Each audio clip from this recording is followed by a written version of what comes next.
ஒருவன் தன்னுடைய தொழிலில் படுதோல்வியடைந்த நிலையில் தான் நடந்து வந்த வழியில் தெருமுனையில் போவோர் வருவோரை மிகுந்த மனவேதனையுடன் வேடிக்கை பார்த்துக் கொண்டிருந்தான்.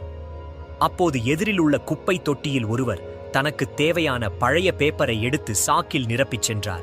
சிறிது நேரத்தில் இன்னொரு நபர் அதே குப்பை தொட்டியில் தனக்கு தேவையான பாட்டில்களை நிரப்பி எடுத்துச் சென்றார். மீண்டும் ஒருவர் தனக்கு தேவையான பழைய பிளாஸ்டிக் தட்டு பேப்பரை எடுத்து சாக்கில் நிரப்பிச் சென்றார். அதன்பின் ஒரு நாய் வந்து எச்சில் இலையில் இருந்த சாப்பாட்டை சாப்பிட்டுச் சென்றது. கடைசியாக வந்த ஒரு பசு குப்பையில் கிடந்த பச்சிலையை சாப்பிட்டு தன் பசியை போக்கிக் கொண்டது.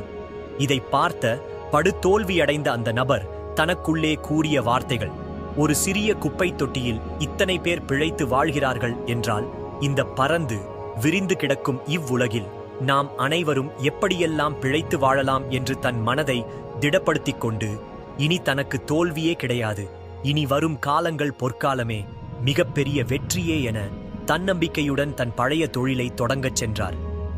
மனதை மட்டும் தளரவிட்டு விடாதீர்கள்.